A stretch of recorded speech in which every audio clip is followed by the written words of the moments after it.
right? We are going to kick off day 2 of WE23. Please give a warm welcome back to your FY24 president, Alexis McKittrick.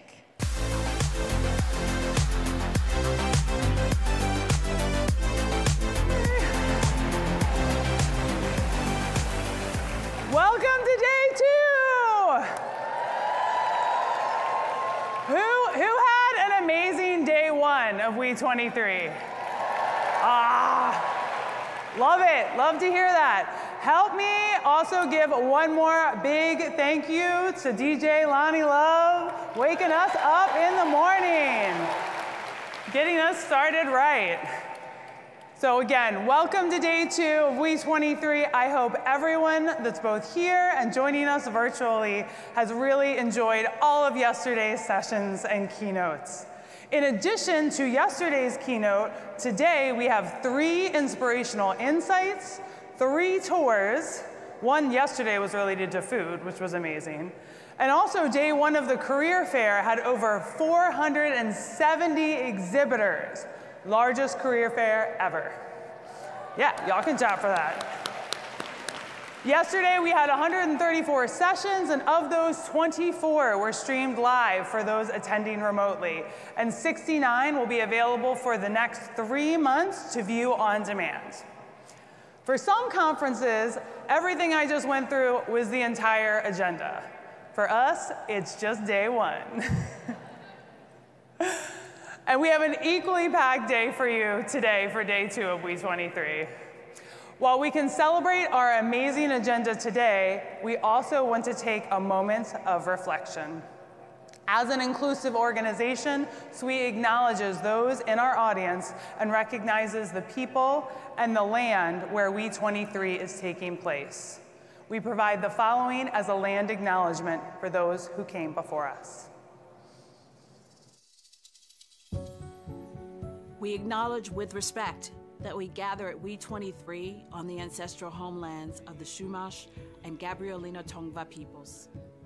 We honor with gratitude the land, waterways, and the people who have been its stewards throughout the generations. We also honor their elders, past and present, as well as future generations. We recognize indigenous organizations such as the American Indian Science and Engineering Society who are doing this work. This calls us to commit to continuing to learn how to be better stewards of the land we inhabit as well.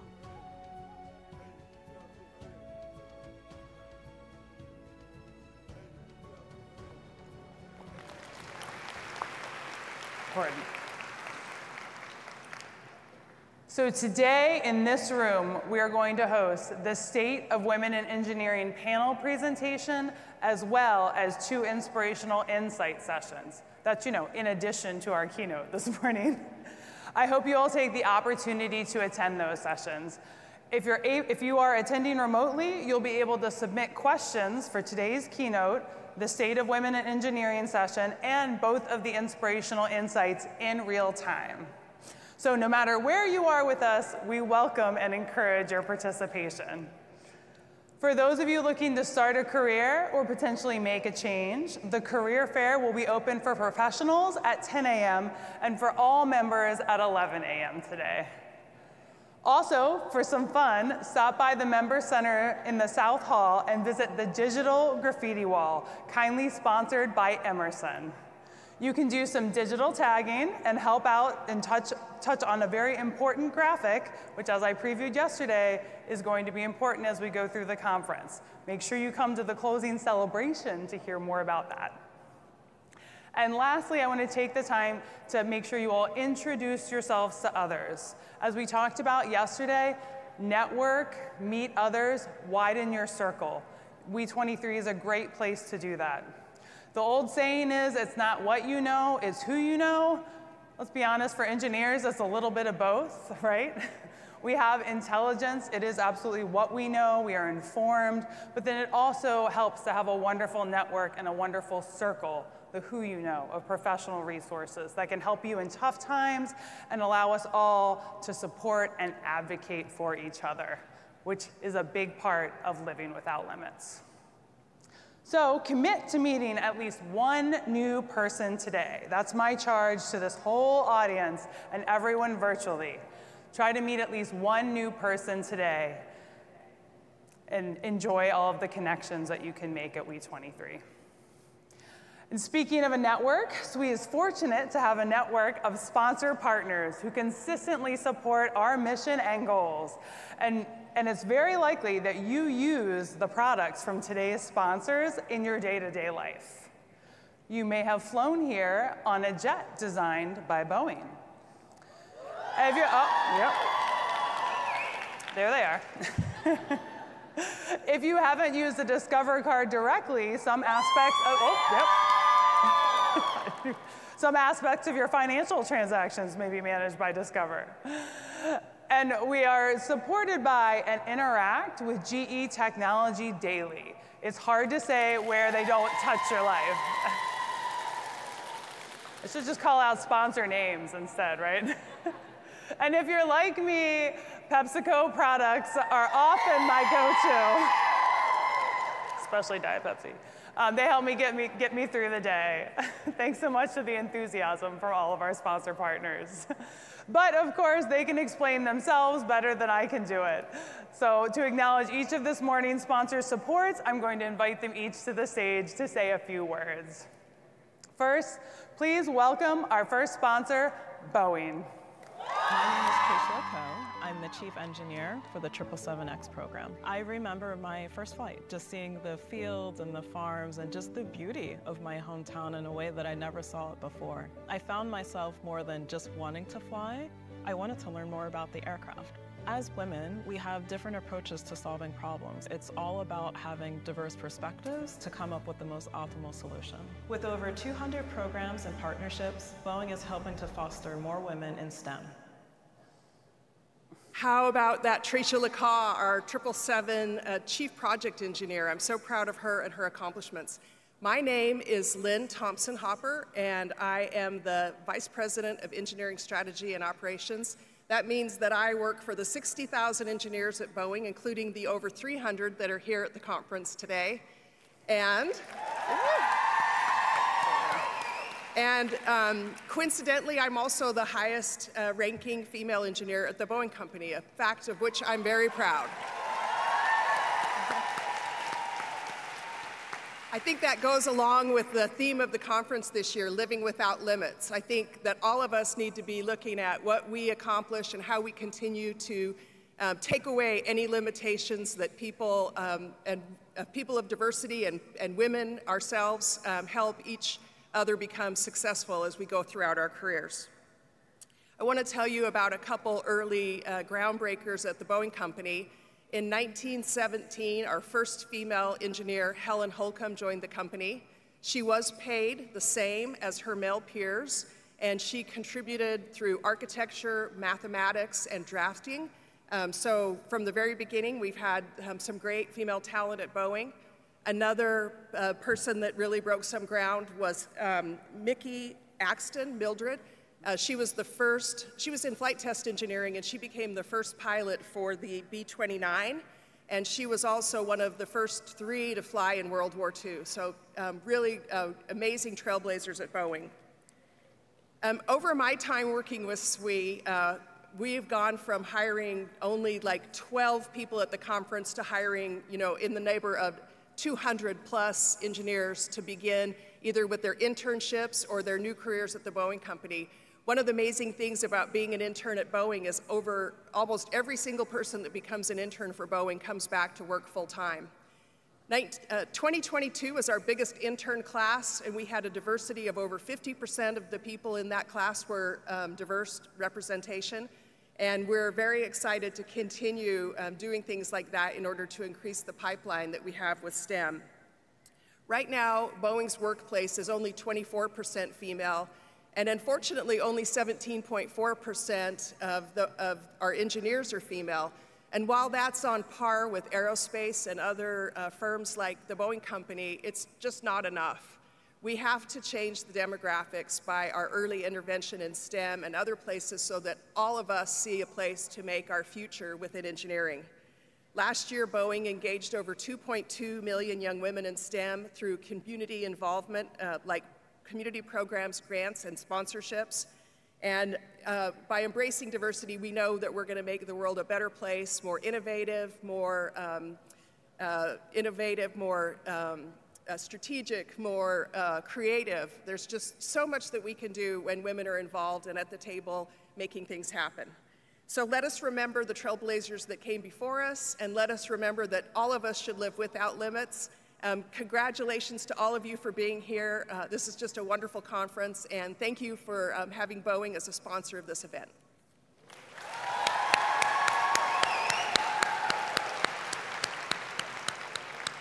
Thank you, Boeing. And now we'll welcome our second sponsor, Discover.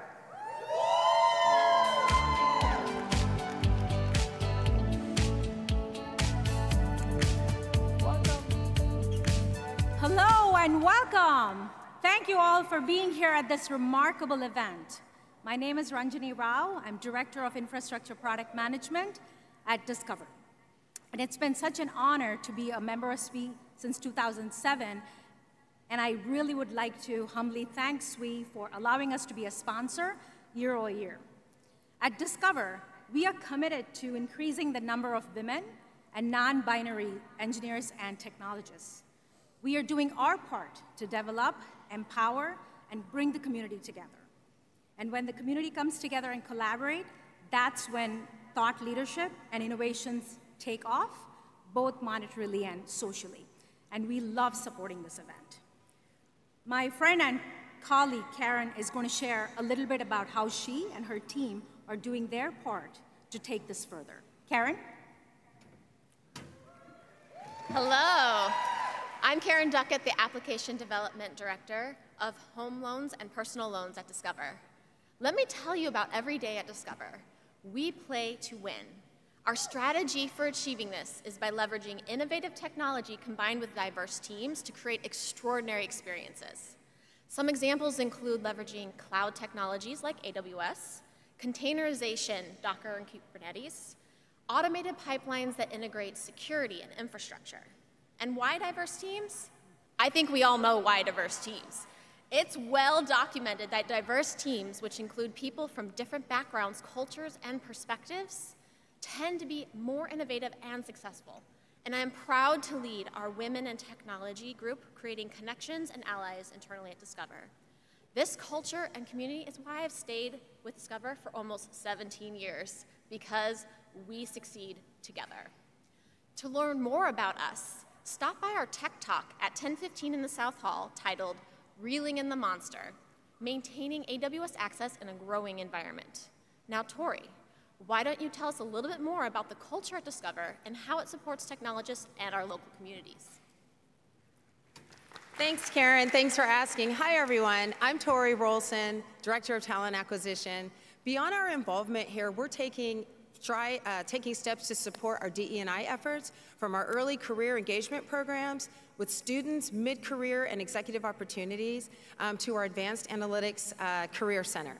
Last year, we opened the Chatham Center in South Chicago to strengthen our relationship and involvement in the community by creating new jobs. We repurposed a 100,000-foot square vacant store into a customer care center.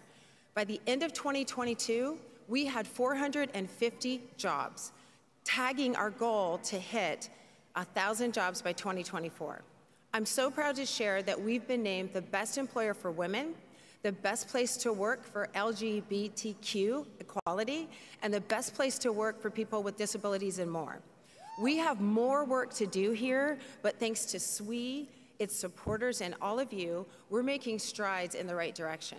You can find us at booth 2201. Stop by, meet our team. I'd encourage you to take a look at the roles we have open, explore, discover, to help us work towards a more equitable and brighter future for all. And from all of us at Discover, thank you for attending, and shine bright.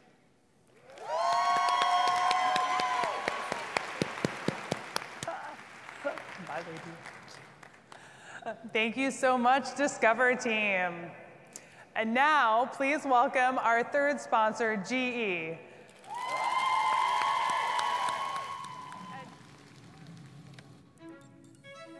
It started with our ambition to build a world that works. It's why we made electricity mainstream and helped humankind soar to new heights. It's why we try, learn, innovate, then try again, and succeed. This isn't General. This is GE Vernova, helping generate and move the energy that will change the world. This is GE Aerospace, propelling a new era of possibilities through more sustainable travel. This is focus.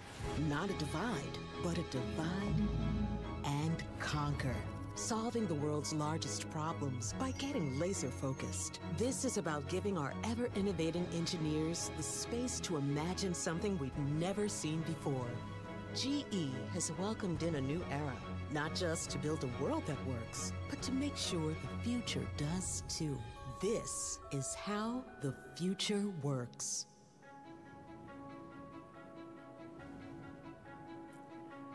Okay, we all heard you backstage, so do your best to get this right. Good morning, WE23. You are way louder back there. I am not going to settle for this one more time. Good morning, WE23. Woo-hoo. What do you think? We're going to let it fly? Much better. Okay. I am Dana Johnson. I am the immediate past president of SWE, and I am also a proud GE Vernova employee. And I'm Deb Whitus, Executive Chief Consulting Engineer for Materials, the SWE CPC exec sponsor for GE Aerospace, and the co-lead of the Technical Career Path Affinity Group. Anybody in the Technical Career Path here? Woo! All right, so Dana, did you know that GE was the first corporate member of SWE back in 1961? And did you know that we were also the first corporate partnership council member 20 years ago? You know what, Deb? I did, believe it or not. And we have over 70 employees here at this conference from all ranks of the organization.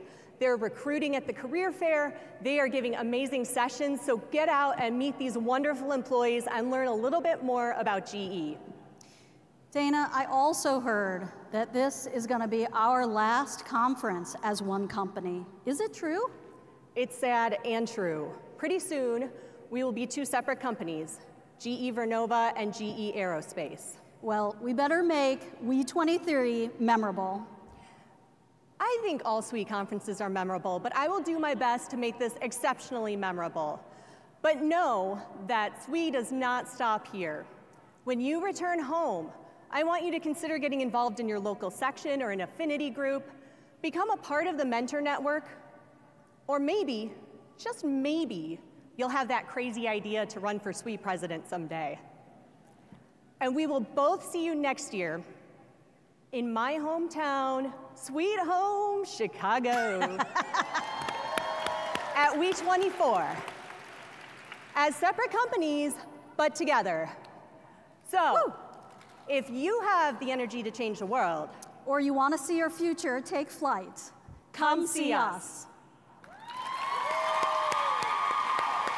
Nice job, nice job, nice job. Thank you, Deb, and thank you, immediate past President Dana. And thank you to GE, of course, for your support. Now, please welcome this morning's fourth and final sponsor, PepsiCo.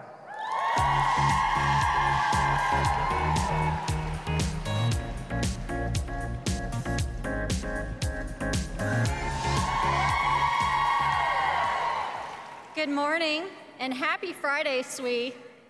My name is Michelle Schlee, and I'm a Supply Chain Vice President at Frito-Lay, a division of PepsiCo. I was so excited to be here this morning that I brought 140 of my closest Pep-SWE friends. These amazing leaders, they design our products, our processes, and they make and move the snacks, your favorite snacks and beverages.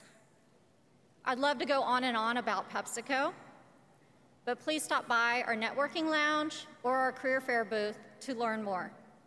Please roll the video. Let me introduce you to PepsiCo, a global leader in convenience foods and beverages. Our portfolio includes many brands you see every day. I have held many roles across our company, and today I am proud to lead the PepsiCo Foods North American supply chain, which includes both Frito-Lay and Quaker. I have the honor of leading our 30,000 associates across manufacturing, warehouse, transportation, service operations, and all headquarters supply chain functions. Our mission is to create more smiles with every sip and bite. In research and development, our innovation is focused on the needs of our consumers to drive business growth while also acting responsibly to build a more sustainable world. I sit on a cultural transformation team called Positively Culinary, which supports the R&D adoption of bringing our passion for food to work. I am Maria Jose, and I work in research and development as product developer.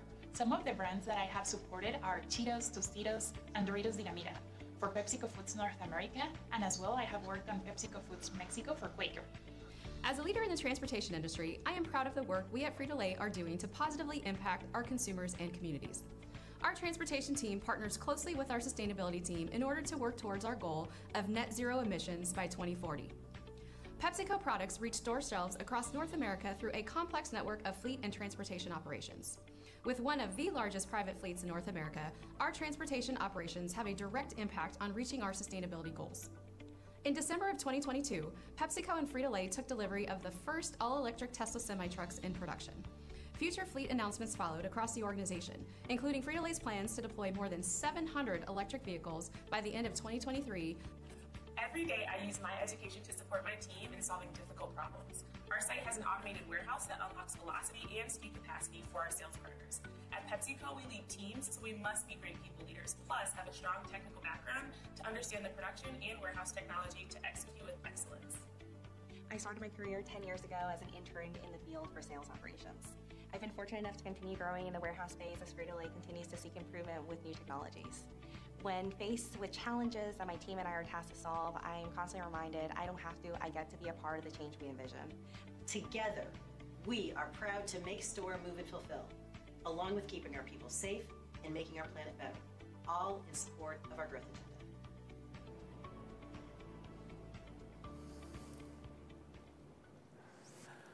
Thank you, PepsiCo. And thank you again to all of our sponsors, both for today's session and for all of our sponsor partners year-round within SWE. We appreciate your support so conferences like this and programs provided by your local SWE sections and affiliates can continue to make our mission a reality. Great job, sponsors. Before we turn to this morning's keynote, I'd like to thank 3 specific groups of people who, year after year, work with SWE and our volunteer leaders within SWE to help us remain relevant and growing. First is SWE's Board of Directors.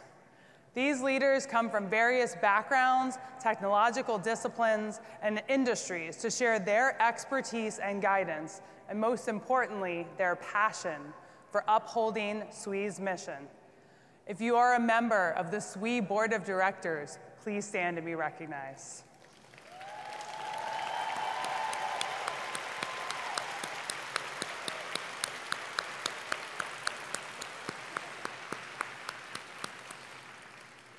Next is the Board of Trustees. Elected by the SWE membership, the Board of Trustees has the job of managing SWE's endowment fund and investments. If you are on the SWE Board of Trustees, please stand and be recognized.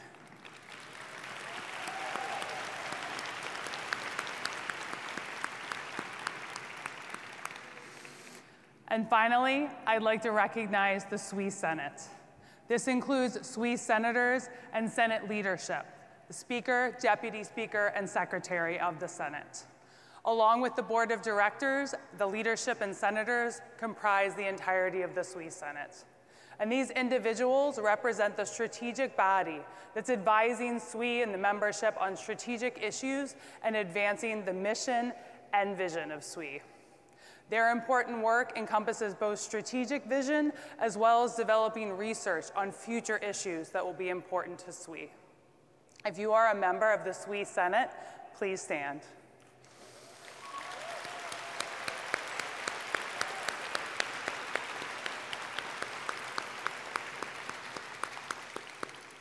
Thank you all for helping me celebrate our volunteer leaders in SWE. I also want to urge everyone in the audience today, if you aren't already, to get involved with your local SWE section or affiliate. Becoming a local volunteer in SWE helps support other women in engineering and technology, advocating, supporting others, building your network, as well as helping yourself. The experience that you gain in these positions is often relevant and applicable to advancing your own career. I know I found that's the case. And your experience locally may build and result in you joining the ranks of the women in leadership, such as the groups that I just mentioned. As we turn to the keynote segment, let me remind everyone that we will host a question and answer session immediately after the conclusion of the keynote presentation. Please, once again, use the WE23 mobile app to submit your questions. You simply navigate to today's keynote in the app, scroll to the bottom where there will be a Submit Your Questions icon. Click on that, type in your question, hit Submit, and it comes to us backstage.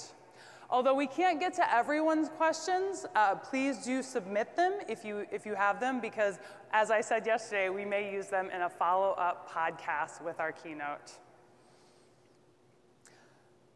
I'm really excited now to pivot to telling you a bit about this morning's keynote, Joannie Fu. Joannie Fu is a vice president in Intel's Network and Edge Group, or NEX, which is chartered to deliver networking and edge platforms by integrating heterogeneous silicon and edge-native software to deliver solutions to transform human lives. As the general manager of the Global Execution Office in NEX, she is laser-focused to accelerate execution of these bleeding-edge solutions with consistent management systems, optimizing operational framework, energizing employees, and bringing a world-class culture of integrity to life, including responsible and ethical AI. With over 20 years of experience at Intel, our speaker has held many leadership positions in various technical domains, led different business functions across 7 divisions and 5 different sites, giving her the breadth of semiconductor business and technology industry expertise. In addition, she actively leads key diversity and inclusion programs that continue to propel innovation and empower world-changing technology development. In fact, this year, she was named to Fast Company's annual Top Queer 50 Leader list. She also won the Working Mother of the Year by Working Mother magazine and was recognized as Intel's Inclusive Leader of the Year for her contributions and positive impact both within and outside of Intel.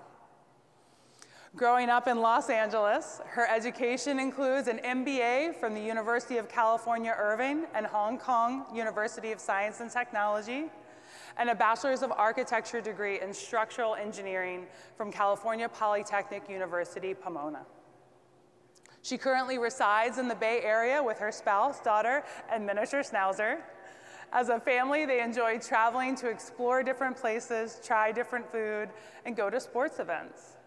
She relaxes her mind by hiking with her dog to enjoy nature. Her journey exemplifies the title of her presentation. She lives by embracing authentic intersectionality. She will be sharing her stories to show how we can all do that. Everyone, I am very excited to introduce your keynote for this morning, Joannie Fu.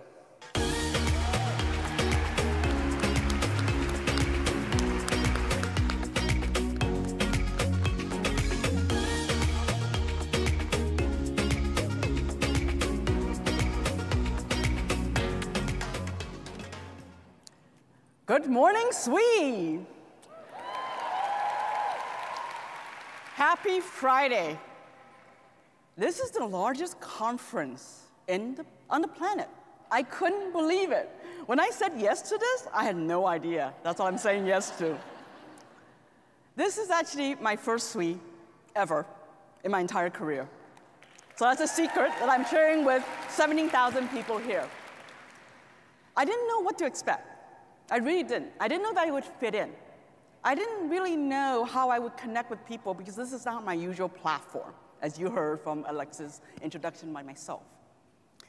But I'll tell you, day one blew me away. It was amazing.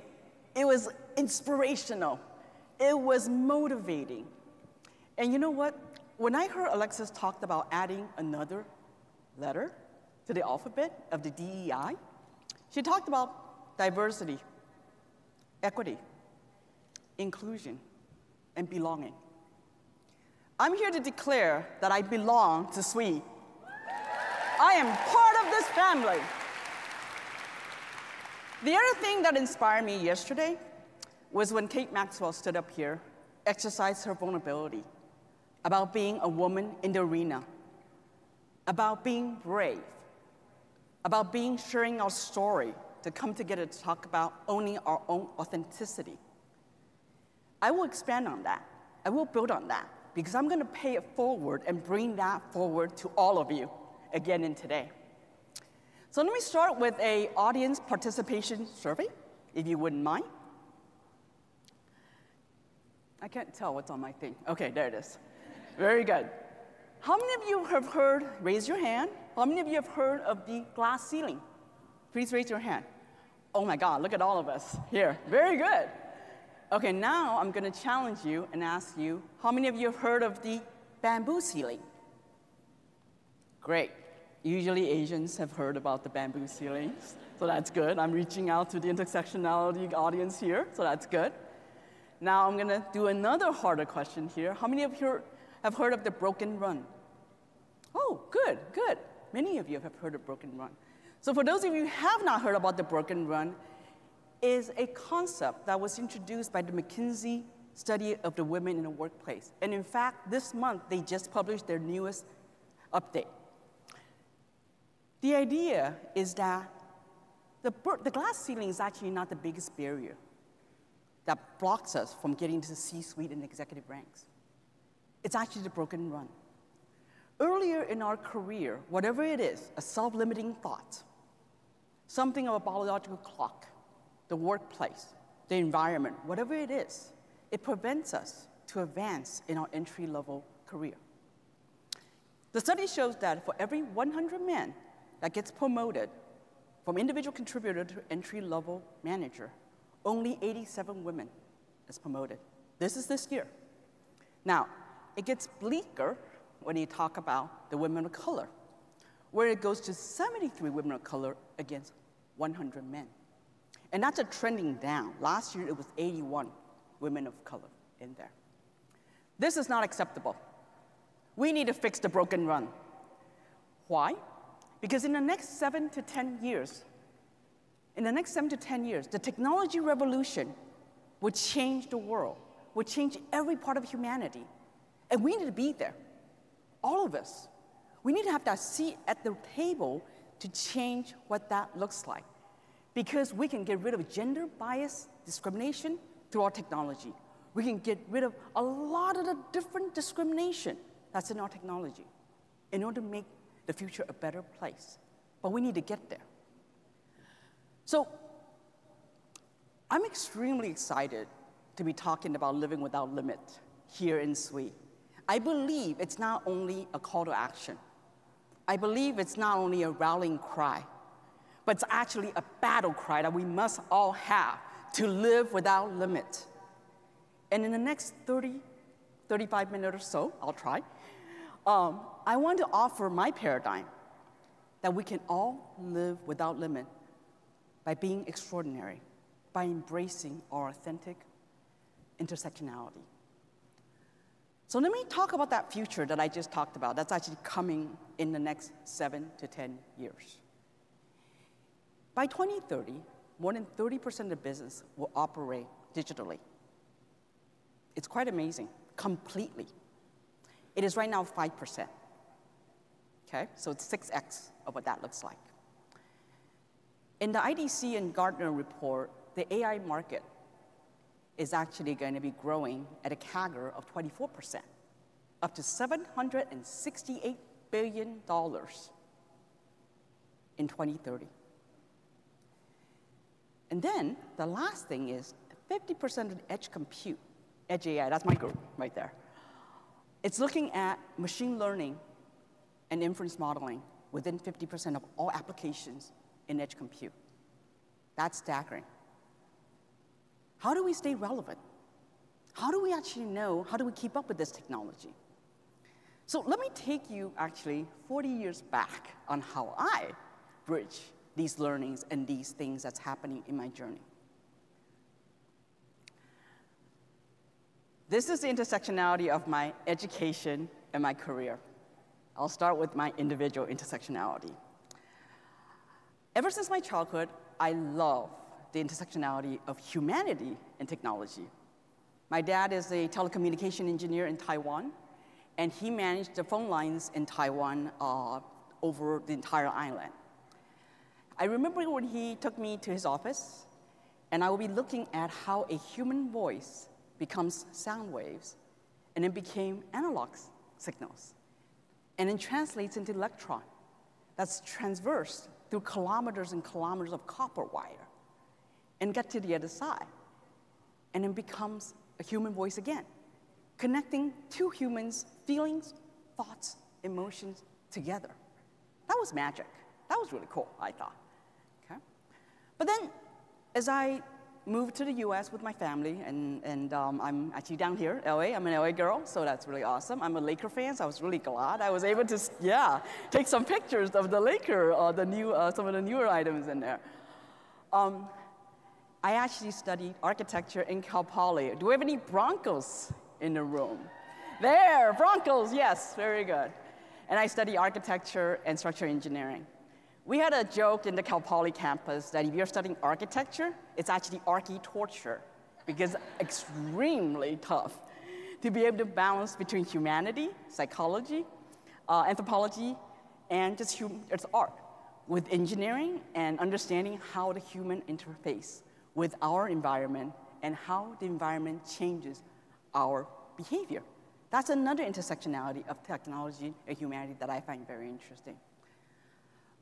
After that, I got bored, so I went into construction. I like torture, I guess. So I went into construction. And yesterday, actually, I met one of our Ohio suppliers. I thought that was really cool that I actually started talking about construction again, so that was really cool with that. And banking. I went into construction loan management because I got bored again, and went back to school and got my MBA in Irvine. So I don't know if it is anteaters in the room, but I did go to Irvine. Woohoo, Zaza, there you go, in there. And Intel came knocking at my door, and they asked me to be the construction manager of their fab, what we call the fabrication plant, or the factory that builds the semiconductor item. It is literally lining up electrons side by side to move and process and store data on a circuit thinner than a human hair. That is that technology that just blew me away as well. So I went back to school, didn't get a degree, just went back to school and learned about electrical engineering, industrial engineering, manufacturing engineering, product engineering, and just everything I can learn about semiconductors. And with that balance of understanding architecture, structural engineering, material science, and with studying electrical engineering and all the other things around the semiconductors, I brought together a career where I went from CPU manufacturing to SoC development, to chiplets, to ASICs, to silicon photonics, to FPGA, and to now network and edge solutions. A defining moment in my career to illustrate what that means is when I was actually interviewing for an engineering leadership role in our FPGA division. FPGA stands for Field Programmable Gate Array. It's a type of IC that you can do programmable items once it's out the factory door. Now, when I was interviewing for that, I know nothing about FPGA. Honestly, I know nothing. So one of the older executive, male executive, who shall remain nameless here, grilled me. He said, "What makes you qualified for this job to run engineering for FPGA?" Good question. So I said, well, when I look at the job description and the role and the charter of what you are asking this particular person to do, I see 4 qualifications. 1, cross-functional leadership. 2, strategic thinking. 3, organizational savviness. And 4, FPGA expertise. You probably have 1,000 people better than me on FPGA. In fact, I would venture you'll find 2,000 people better than me on FPGA. No problem at all. But you will not find, or you'll find very few people that understand semiconductor manufacturing, construction management, NPI, new product introduction, HV and ramp, supplier negotiation, contract manufacturing, operations, and as well as how Intel works.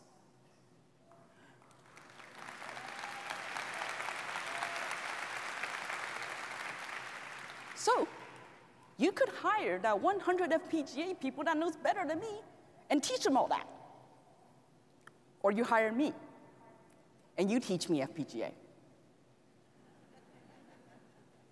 I got the job.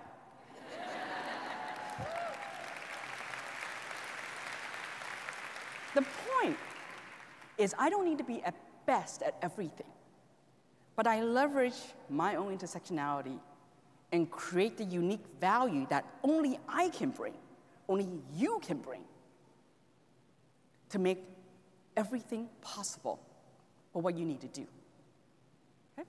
So that's my interpersonal, intersectionality description of what it is. But let me talk a little bit about that story a little more, because learning is actually the North Star of that story.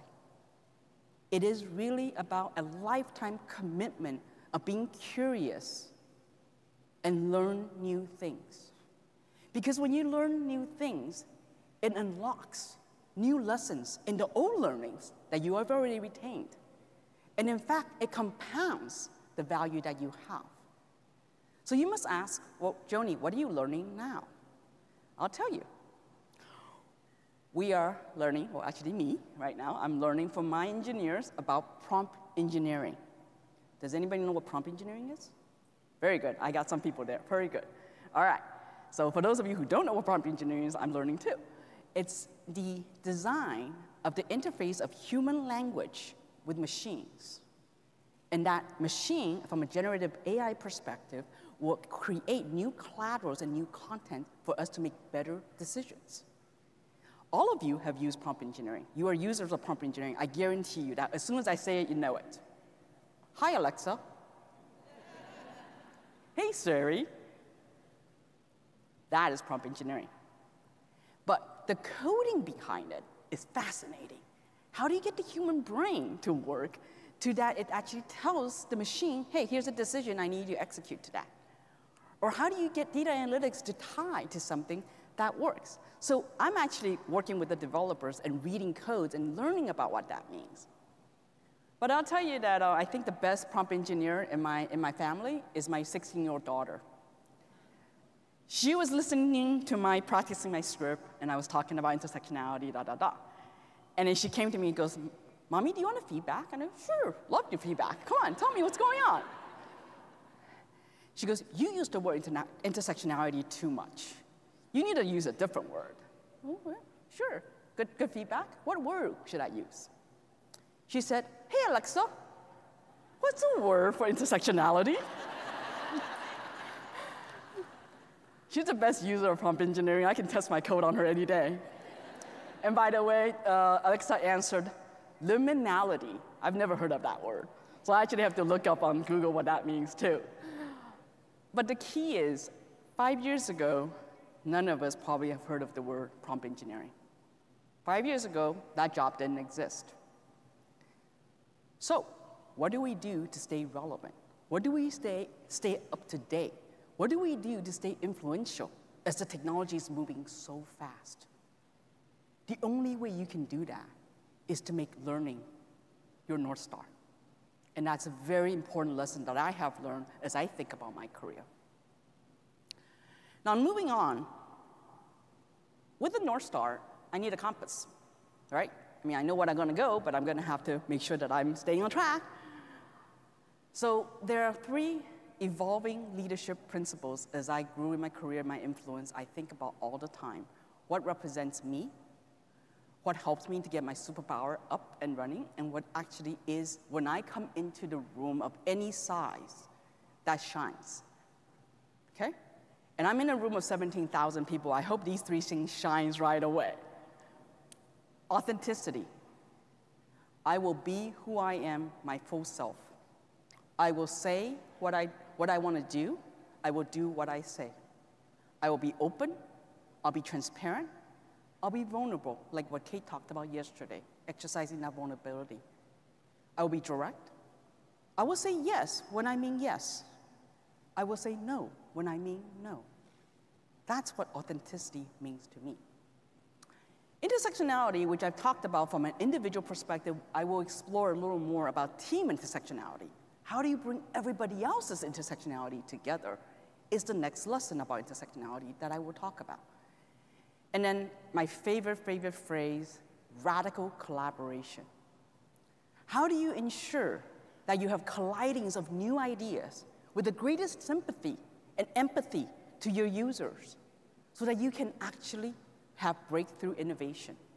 So these are the three things that I will explore a little more in my next few sections. But authenticity, intersectionality, and radical collaboration are my three leadership principles. So thriving at work, being my authentic self. When I joined Intel 23 years ago, I had to make a life-changing decision. And this refers to why I said I didn't know if I belong in SWE or not. I had to decide, do I want to come out as a lesbian? And I decided I'm going to do that because I couldn't stand wearing dress clothes and all the different things I have to do to look feminine. And it was funny, I was listening to Kate yesterday and she said she had to look masculine. And I'm like, oh no, you don't understand. It's actually harder for me to be looking feminine on the other side of the spectrum here. But on that first day, on that first meeting with my first manager at Intel, Mike, I decided to tell him, I want to start an LGBT plus ERG, employee resource group, at this site. And I want to march and represent Intel with my head held high at the local Pride Parade.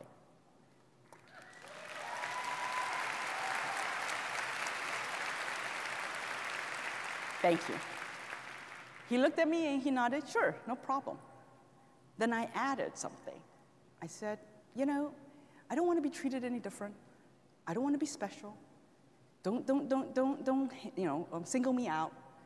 I just want to be average. Treat me as a normal person. Then he looked at me very deeply, eye to eye, and he said, why do you want to be ordinary when you are extraordinary?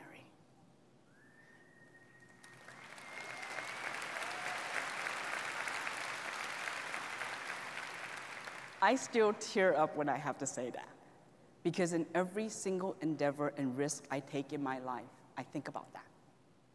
I think about, why do I want to be ordinary when I can be extraordinary? Why am I holding something back? So I believe that I need to live extraordinarily. But as I think about that, I did lead a lot of breakthrough. I'm many firsts of many things in technology and driving and putting products out there. And I was looking up at my management chain, and I was looking for an LGBTQ VP at Intel that's out, that can help me, be my sponsor, be my mentor. I will beg. If I find that person, I'll beg. Take me in, be my mentor. Help me. But I couldn't find any. I didn't know who that is. I was praying for that. It didn't happen.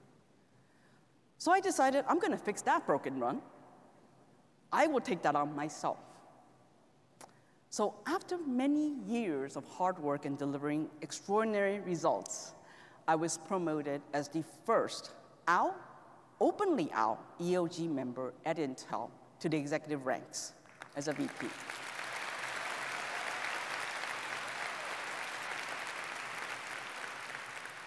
That is bringing my full authentic self to work. And exactly what Alexis talked about, that I was recently very humble and very honored to be honored as the Career 50 in the world by Fast Company. But I feel a sense of hope and pride, of course, of this, right? You cannot imagine how many calls I get from LGBT youth, which has the highest suicide rate in this country, that says, you've given us hope. We see a way. I have parents and employees at Intel that calls me and say, you've given me hope and you've become this beacon of light. With great power comes great responsibility, and I am very happy to hold the door open for all women and all LGBTQ communities so that we can continue to fix that broken run. So this lesson was very important, that I believe we should live extraordinary every day. Live to strive to be extraordinary so that we live without limit. And that has been a very, very important dialogue in my head when I think about things I have to do, like right here. Right? The other thing that I wanted to get to is then let's talk about team intersectionality. Right? I spent a lot of time just now setting up my own personal intersectionality. But team intersectionality is the next level of intersectionality. This is a picture of the future of smart cities that we're working on in our network and edge item. It is a vision where an entire city is controlled overall within AI and edge compute. We look at transportation management, where a set of AI items that can actually control traffic, provide safety, and also look at how do we prevent accidents from happening. We also look at emergency response. If there's an earthquake, if there is a disaster, that the alert would happen and actually recognize where you are sitting relative to the epicenter and then take you away. I think 3 weeks ago, there was a national alert on everybody's mobile phone. Did you guys get that? Yeah, very similar to what that is, but it actually will pinpoint where you are and tell you where that is. There's also surveillance, there's also education, e-government, as far as maintenance, waste management. And the reason I use this is the future I was talking about, where we need to have the collective intelligence of hardware engineers, software engineers, data scientists, city planners, and yes, politicians too, the government, and designers, architects. So this is why I get excited about this, because now I can use my architecture degree and talk about smart cities in a way that makes sense to everybody else. For once, I'm actually more technical than them in that. But that is what an example of what intersectionality of the team that's needed in driving this. Right? And so I think that as I go through this example, let me actually bring in a more concrete example. I think in leveraging intersectionality, we need inclusive leadership to drive that radical collaboration. It is about integrating that diverse perspective at all levels of organization. As I was backstage listening to our sponsors, I was inspired by PepsiCo, I was inspired by Bowen, I was inspired by Discover Car, and I was inspired by GE, of the diverse thought that gets placed in creating that innovative idea. Innovation comes from different perspectives. Different perspectives comes from different experiences. Different experiences come from different backgrounds. But to leverage all that, you need an inclusive leadership in order to generate and spark that innovation. You cannot just have diversity alone. You need to have inclusion to have that in there. So my best example, this actually happened to me. This is a picture of a Lego block, a conceptual picture of my product. So just don't think this is the product, but I'm just doing a conceptual picture of the product. But 10 years ago, we were launching a new product, incubation product that we've been working on for 20 years. The team's been working on for 20 years, and we're going to launch that product. But 2 months before the launch, our yield was in single digits. It was absolutely abysmal. We will lose our pants if we launch the product with the yield. And my VP called me and said, Joannie, we need you to go to the factory to fix the yield. I said, okay. So I packed my bag, went to Asia, and stayed there for 4 weeks. I set up the team. We worked 7 days a week, 18-hour days. We ran 3 shifts and do the assembly for this. As you can see in the picture, it's a representation of how many steps we have to do and assemble this. When the specific chip that comes out of the factory is about 98% yield. And when we do bench assembly, which means manually having people assemble, it's about 74%, so that's still not too bad. But when we put it on the line to automate it, then the yield just dropped. Because every step had an 80% yield, but if you do 80% to the power of 20, that's what happens, right? So we were working through it. I had the entire team in the room, everybody, I don't care. If you're on the line, you're on the line. If you are an analyst, come to the room. Everybody in the room will meet 3 times a day. We'll go through every single data just to find how we can fix this thing. Everybody's in the room. Anybody can talk. For 2 weeks, 200 years of engineering experience in that room, we couldn't fix it. 2 weeks, we couldn't fix it. By the 3rd week, a college intern, Sumita, raised her hand.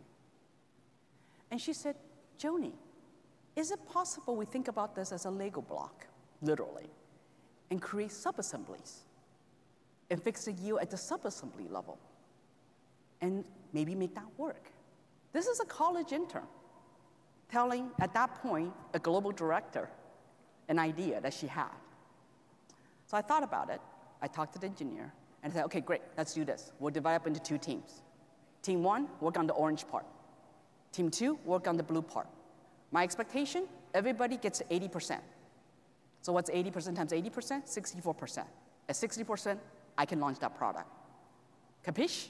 Got it. In 1.5 weeks, we fixed the yield. We got it up to 74%, actually.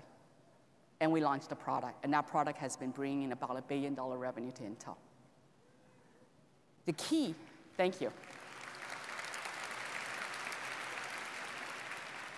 I think about that day a lot. I think about Sumita a lot. Because I always wondered, here's a college intern without any limitation, without any preconceived idea, without any mode about what engineering is about from that perspective, against 200 years of engineering experience in that room.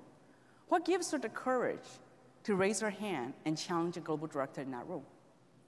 It was that inclusive leadership. It was that radical collaboration.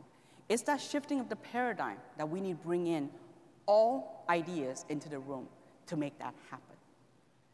So I really want to talk about intersectionality not only at the personal level, but at the team level. Every one of us have something to give. Every one of us represents either a user, a consumer, a developer, or a producer. All those views need to come together to come up with the best innovation, the best idea, to solve the most complex problems of the humanity.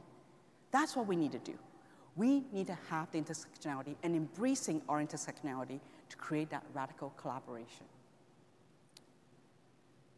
Now, I'll be lying if I say there's no obstacles, there's no false assumptions, there are no barriers. That would not be true. But let me offer this. I believe we do have to go up to unconscious bias and discrimination. I believe that the world is an unfair place. If anybody tells you differently, they're lying to you too, okay? But I think that we can turn that around and reframe it. So let me share this story. This is actually a very famous story I talk about in the Asian women circle that I lead when I'm at Intel. But when I was in Asia, I led a lot of supplier negotiations, part of my job at that time. And I will have to go on site to do site audits or site inspection, and I do have to go and negotiate contracts with people. Now you see me right here. What do I look like? I'm Asian. I do speak Chinese fluently. If I want to, I can hide it. And that I look younger than I really am. I know that. I actually do know that. I look very young, but I'm not young at all. Okay, and I'm in my 50s, just in case you guys really are wondering, well, how old I am, okay?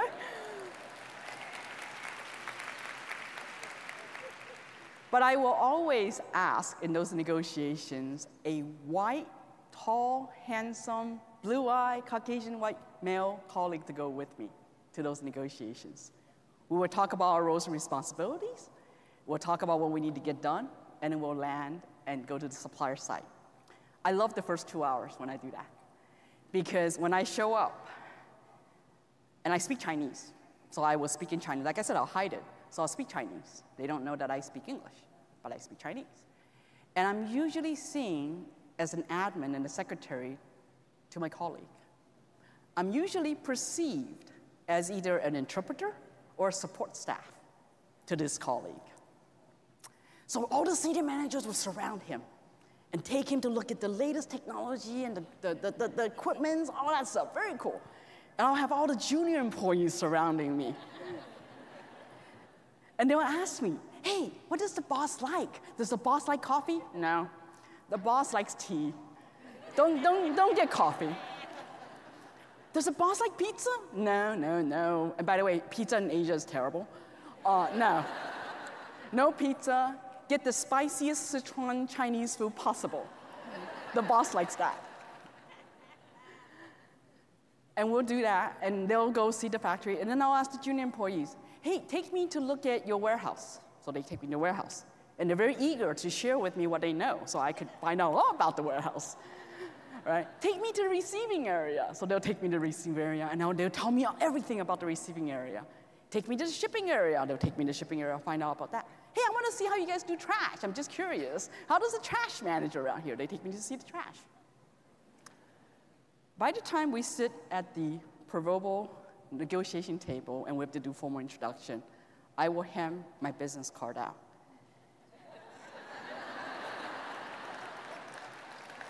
I love the face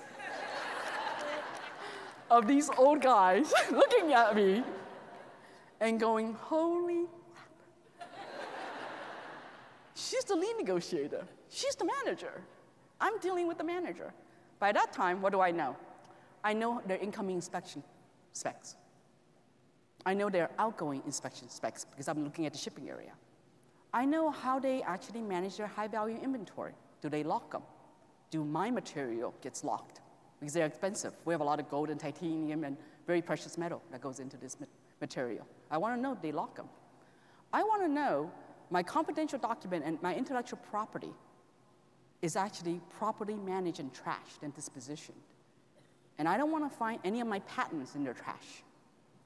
But they didn't know I was looking for that. The junior employees had no idea. So when they underestimate me, I will turn it around. And I'm asking you to do that. Don't think of the unconscious bias and discrimination as a discrimination. Think of it as an invisible cloak that actually help you to exercise your superpower. That's what engagement and ACT is. That is what about authentic intersectionality. Don't be afraid to go up against that. But you don't need to go up against that head to head. Be smart, reframe it, make that as a cloak. Lastly, I gotta be a little geeky, even about my personal life. I'm borrowing a page from the Designing Your Life from Bill Burnett and Dave Evans. It's about health, love, work, play, dashboard, and I forgot I left my paper in the back. But I do this every month. I think it's very important that we measure our KPIs in our life as well as my work. So I do look at my health in terms of my physical, mental, and spiritual health. I look at my love as my relationship with my family and my friends, my parents, my spouse, of course, sorry. My spouse, my child. The reason I mention my parents, I'll just be honest, right? Because you can see my score with my parents. If you haven't seen it, it's 80%. And that's because I took my mom to Salzburg to fulfill her bucket list. So I scored that really high last month to be with her. And then I'm not talking to my sister right now because we had a fight, so that's why it's 50. But we'll fix that. We'll fix that this weekend. I'll call her and say, hey, let's go to lunch. But my work, I do think about it in terms of contribution and impact to my manager, to my direct report, my team, to making sure that I'm spending time with them. And as well as I do take time to make sure that I'm giving to my peers and my organization, my stakeholders. And lastly, I want to make sure I play. I play by having satisfaction and enjoyment in my life, and I play when I'm actually having a lot of fun here. This is my play. Okay, so my play is going to be 90% this month. I'm pretty sure of that when I score.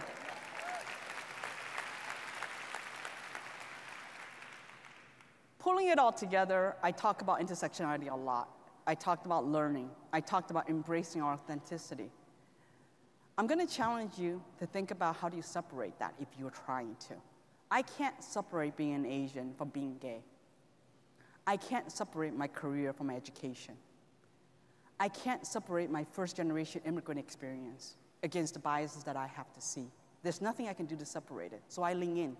I embrace my intersectionality. to make sure that's my superpower to getting things done. So as I end my presentation, I'm showing a picture of my family.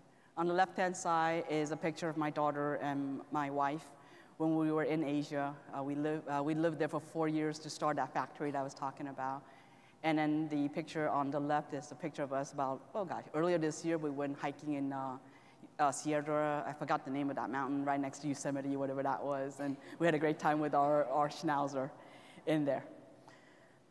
So they represent my love score in many, many ways and reminds me to be extraordinary every day, to live a good life. So if you can't remember anything I said today, I hope you do, but if you don't, let me make sure that you take away this. A life well lived is worth living.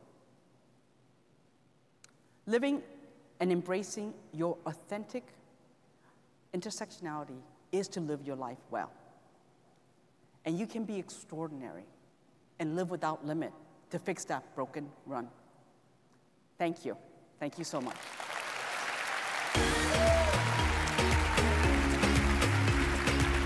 Thank you.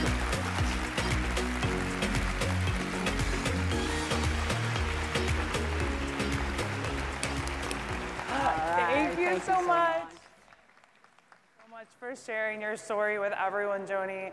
We are going to start our Q&A session. Would you mind joining me over in the chairs here?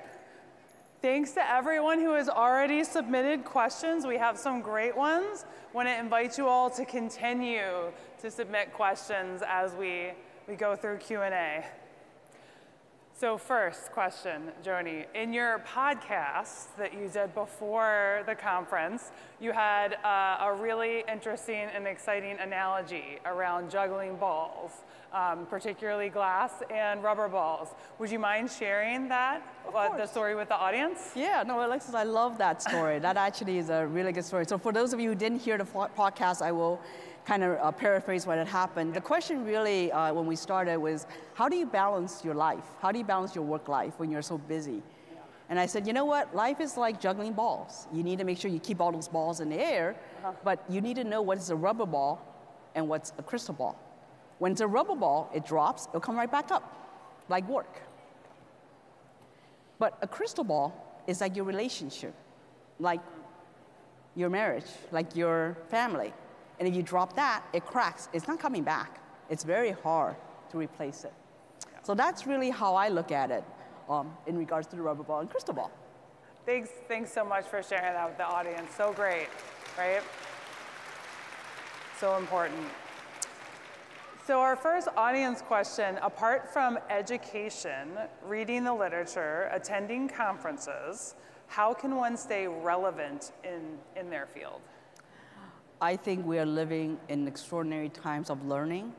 I will tell you that going on YouTube is the best way to do anything. I learned how to sew during the pandemic by watching YouTube and doing all that. But if you want to learn about prompt engineering, type in prompt engineering. You're going to find a lecture about prompt engineering right online. If you want to learn about how to code, type in coding or go to a class and learn that. But the key is be curious and always ask, what is that next thing that's coming? And how do I stay fresh with that? Oh, I love the YouTube anecdote. During the pandemic, my daughter taught herself how to French braid through, through videos on YouTube. Speaking of daughters, how do you handle kind of growing your career while also having a daughter? Oh, I have the best spouse. I just have to say, I do have to recognize my wife in every single way. I will say, and I know this is going to sound weird, this is not the right audience, but I will say it anyway. Being in a same-sex couple relationship, you don't have preconceived ideas of gender roles. You do have to negotiate who washes the dishes, who takes the trash out, who cooks. And when that's set, and now this applies to the heterosexual people. When you marry, let's not have gender roles. Let's have that negotiation and going through that. Yes. Find a partner who's a true partner. Correct. Right? Absolutely. All right. Thank you for that. And next question is, how did you have the confidence to make the shifts in your career to different industries? That's a good question. You know, my first shift when I went from banking to semiconductors was a very tough shift.